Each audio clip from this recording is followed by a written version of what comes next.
Welcome to my latest Zoomcast. This is John Abendroth, and presented partially by a place that I think Jamie Diaz has visited, Original Joe's of Westlake near San Francisco. And you know that face from Golf Channel. You've read him for many years at Golf World, Sports Illustrated, New York Times, all around the world. But he's one of ours. He's a San Franciscan. Jamie, thank you so much for some time this morning. My pleasure, John, and I'm glad Joe's of Westlake is a sponsor, because that's one of the best places ever to have a meal after a round. Well, they're doing a great job with takeout right now, which is the world that we live in now. You live in the East Coast now, but your family is still here, and it's great that you get back to San Francisco. But I thought you'd be a great person to speak with about what we're going through right now with the restrictions on our everyday life. I think here in California and the San Francisco area, we're locked down as tight as anybody. And, you know, in the little world of golf that we sort of live in ourselves, let alone the world itself with all of the other things that are happening, you know, this is very similar, I don't know, maybe going back to like World War II, 9/11. I think of this as, in the world of professional golf, almost like the 1989 World Series. So I don't know if you have a certain perspective on all of this. I really don't, John, other than in history telling us, you know, that majors weren't played during World War II, and, you know, World War I was disruptive. And when amazing, you know, cataclysmic things happen, of course, the sports world's affected. I think what's interesting is that perhaps golf is the best suited, the best equipped by the nature of it to possibly still remain a viable recreational outlet for regular people. And I think that's going to keep golf in the forefront of people's lives a little bit more than other sports. And also that, you know, the professional events have a better chance of being played, perhaps with no fans, but in the open, away from arenas, more away from situations where people gather. And certainly the athletes don't contact each other. So compared to other sports, we talk about football and baseball, obviously, and basketball. Those seasons are much more jeopardized than the golf season.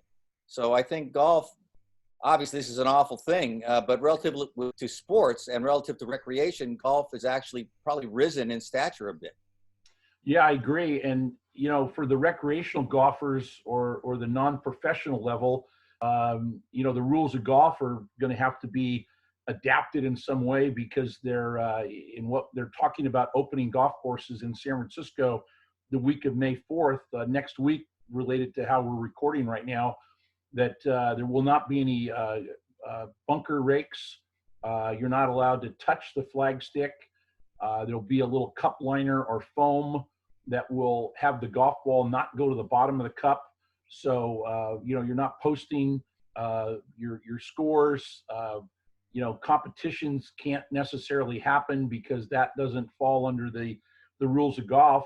So it'll be interesting to see how the professional tours handle that when they do get up and going. The first one being I believe in middle of June at Colonial. That'll be one of the first that'll be played. Yeah, that's an optimistic one, I think, but I think they're considering the first four being without fans. And in Texas, you know, the society's been a little bit more open about gathering and not quite as strict in terms of the lockdown. So I guess that's possible. But if it isn't, I still think there's plenty of room into July and August. And, you know, the big you know, bias we have is we'd love to see the PGA Championship played at San Francisco at Harding Park. And I know that's problematic, certainly because of California's policies. And I think it's hard to argue with California being ahead of the curve in terms of dealing with the pandemic. I think Governor Newsom's to be applauded. And you know, Mayor Breed, that's, I think, been a nationally acclaimed job. There's some disagreement, of course, because it's such a complicated issue, but you can't argue with the numbers. So if golf becomes, you know, collateral damage there, I think everyone would understand. But let's hope that by August we get to see the PGA Championship at Harding, because I think that would be it would be the first major championship of the year, and I think it'd be a great celebration for the city and for the game, and the public, I think, would be so ready for something beautiful like that incredible landscape on camera, and a major championship in golf. They're talking about Plan A is still to be played with fans. I think that's quickly falling aside. Plan B would be without fans, and as you said, golf is very suited to play without fans because many of us play in solitude. I love getting out late in the evening, and it's just one of those sort of reflection moments when you can play and kind of dream while you're playing and such. And so for some players, they might even like the fact that they're not having fans around, those with their rabbit ears, if you will. And then, Plan C is to move to another location. And what I'm understanding, and I think we chatted about this week, is that there's sort of a drop dead date, if you will, of about the end of May, early part of June to decide on another location. There's been another couple of locations that are being discussed. Valhalla, Quail Run, I believe it is, Quail Hollow, excuse me, Quail Hollow in the Carolinas. So all of these things are just sort of, planning to sort of be, hope for the best, but, plan for the worst. Yeah, Valhalla has sort of a fallback position for the PGA of America. They've held the Ryder Cup there. They have a financial interest in the club and can control a lot of the way that the logistics are handled. Let's hope that it doesn't come to that, but I guess that's better than nothing. You still want to see the championship played if possible. But it would be a great loss, as I say, to San Francisco, a great opportunity for people to see. And San Francisco is always, a sought-after major championship venue. I mean, the USGA loves when the U.S. Open comes to Olympic Club. The PGA will be coming to Olympic Club in the future. The President's Cup looked wonderful. It just, the peninsula, just like the Monterey Peninsula, those golf courses are just such, incredible visual, spectacular sights on television. And but of course, that's a luxury. If it doesn't happen, there's bigger issues in our world right now, and I just hope that luck's on the side of golf. But John, you playing the tour, I'm sure there were rounds where you played in front of not that many people. Perhaps the fans were following Jack or Arnie or Lee Trevino or whoever, and maybe you were in a group that had a sparse number of fans.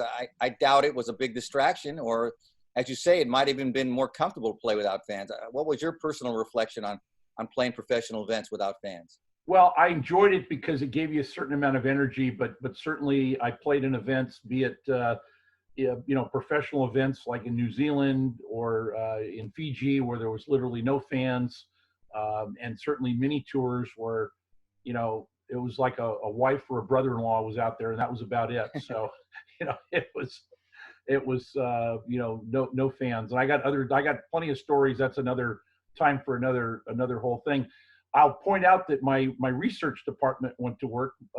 My research department being my son Michael, he made a great observation that if Quail Hollow was selected as a fallback, that I think they're scheduled for the 24 PGA, and maybe they swap that back to San Francisco for the PGA in 24, which would be interesting because the Olympic Club has the 25 U.S. Amateur. Harding Park also has the 25 President's Cup. So, this thing is really a mix master of different things. And I just imagine behind the scenes, all these meetings that are going on and Zoom calls between, commissioners and associate commissioners and course operators and such. So, really, really intriguing times. Well, it's a Rubik's Cube putting it all together, but I like Michael's idea, and I think that has a certain symmetry to it. And, a switch with Quail Hollow, that would be a win-win, I think. They're always ready. Johnny Harris runs that place like, Augusta runs the Masters. So they're very flexible, I'm sure, and that's probably why they're being mentioned behind the scenes. But, just because Harding has the President's Cup in 25 doesn't mean they can't have the PGA in 24. I think that'd actually be, something where you get just more would be more, because you'd get more exposure to San Francisco golf around the country. And I think that's usually a positive for everybody. I don't think it's a market that would get saturated with, too many requests for sponsorship. There's just so much, mercantile success in San Francisco that I imagine they could easily, sponsor tournaments that close together. So, I don't know, John, we're just right now in the holding pattern. I have a lot of high regard for Seth Waugh's ability at the PGA of America. I think, that you couldn't do better with a CEO than him in terms of handling something like this, a crisis. He's gone through many of them, certainly the financial crisis when he was at Deutsche Bank. So this is something I think he's well prepared to untangle. And I just think, let's just wait and see.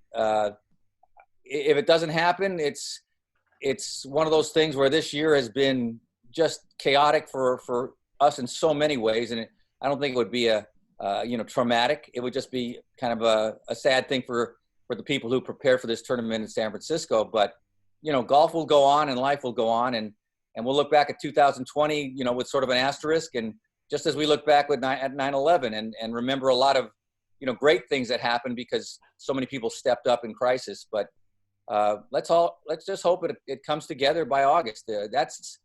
That's early in the golf calendar, relatively speaking. And California is maybe the most complex state to hold something like that at the moment. But there's signs that, things are improving. I don't want to be a false optimist, but I just listened on television now more to, Paul Krugman was on today at Morning Joe and talking about the economy. He thinks being able to weather this thing. And, the medicine seems to be making advances. You got Bill Gates, you got the greatest minds in the world working on a vaccine. That may be a ways away, but perhaps there's some mitigating medicines that can keep people from getting as sick, and hopefully things get better. I know that sounds kind of wishy-washy, but right now I think it's, better to be an optimist and keep plugging for the best case scenario. That's the voice and the face of Jamie Diaz. You see him on Golf Channel and world renowned, but you might think, well, what's he know about San Francisco? Well, he's a San Franciscan and winner of what I call one of the fifth majors. The San Francisco was then the father and son championship. Now the family golf. I've been getting a lot of mileage out of that, John. I better cut it out. Look, you gotta ride your horse. That's like John Daly rides that PGA pretty hard. So. Yeah, well, that's a little different.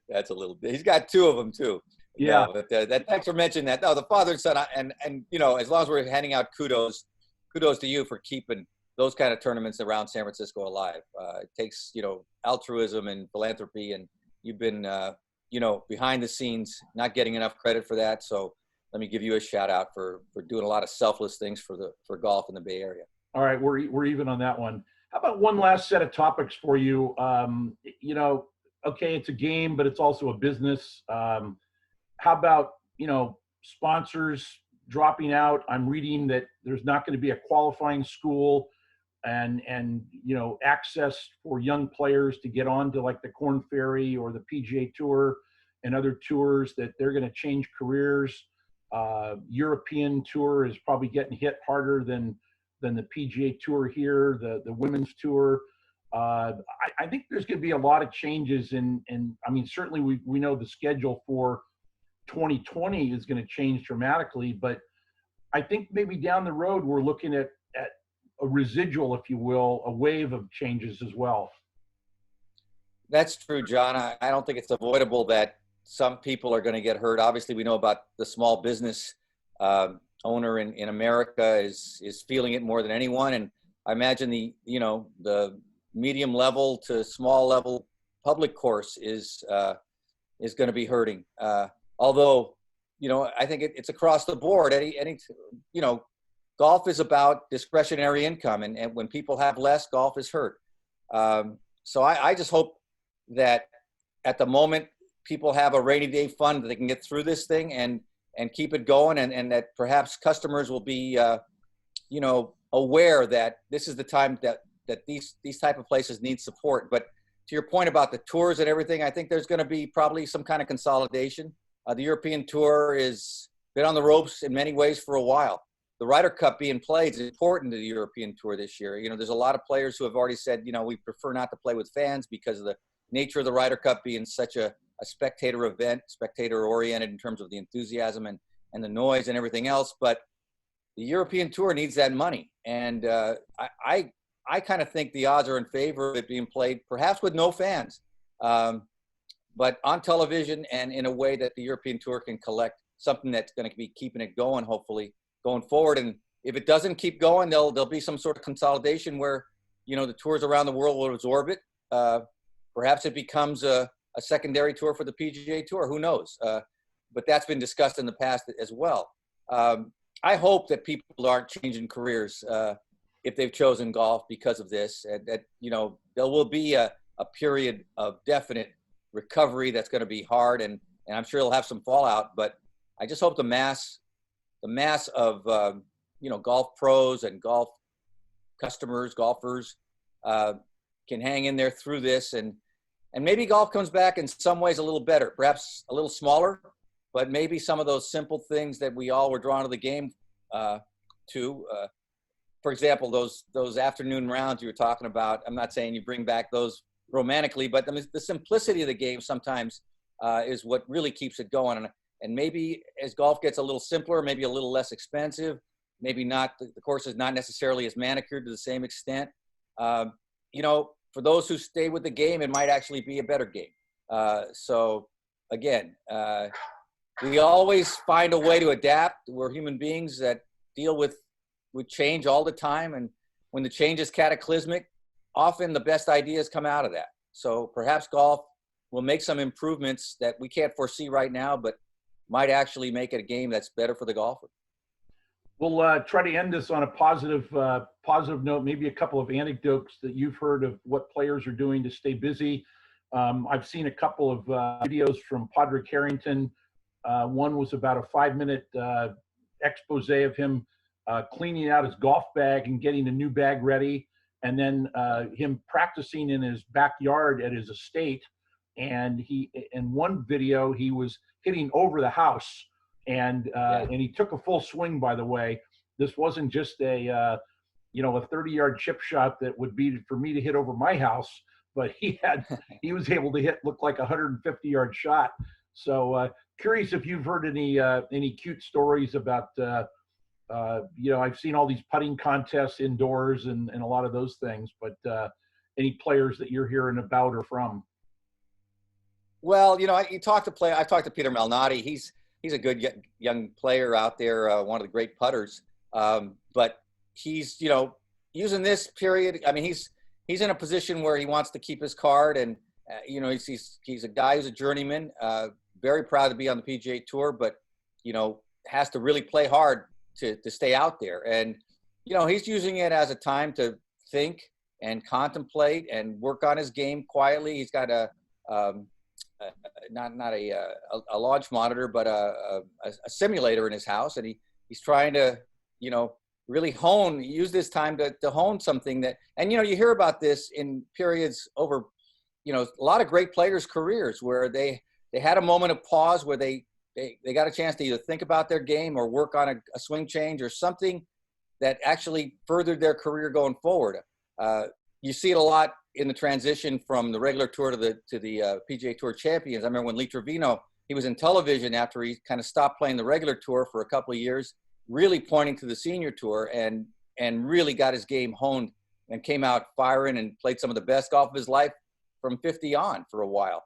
So that's, I think, an opportunity. But you know, in the age of social media, you've seen so many innovative videos and so much humor and so many amazing, you know, trick shots. This is the golden era of that sort of thing for golf right now. So I think you'll see more of them, more creativity. I love what Padraig is doing. I think there's a lot of great instruction going on from players, because now they're not in playing mode. They're in thinking mode, and maybe they're a little bored. Luke Donald's done some really good ones. I saw Mark Immelman's. He's written a couple of really interesting things, and I'm lucky that in North Carolina, I go out and play in the evening very often, and I've been thinking about my game a lot based on what I'm learning from these guys and trying things and just assessing. And that's, as you know, that's part of the great journey of golf is trying to figure it out some way. Of course, nobody ever does. Even even Jack and Tiger haven't. But when you do find something and it's an improvement, man, it just inspires you to keep trying. So I think this time can be used constructively as well in that regard. Yeah, well put. Great stuff. Jaime, thank you so much for your time. Really enjoy your work, and your books have been great. I should have checked the bookcases behind me. I'm sure I got a couple of Oh, no. Jamie Diaz's back there. So I got plenty to do. I haven't read but a few of these books. So fun Well, stuff. this is the And time, great, yeah. great Not just connecting with mine, you. obviously. There's a whole bunch. It's a good time to catch up on golf history and just perspective. You know, I think we'll get through this, because if you study history, you know, whenever these things happen, people step up. And I mean, we're seeing with Bill Gates and on down. So I have faith that we'll see the best of people in these next few months. Okay, Jaime, thank you so much. Appreciate your time, and we'll be in touch. Thanks, John. Enjoyed it. All right, there we go. There's Jaime Diaz, and we will stay in touch with Jaime, and we appreciate his time this morning. And you can check out some of the podcasts that we've done, and the other Zoomcasts like this through my Facebook page. And looking forward to seeing everybody back in the golf course. Thanks again, Jaime. Appreciate it. Okay, John. Take care of yourself. All right. Bye-bye.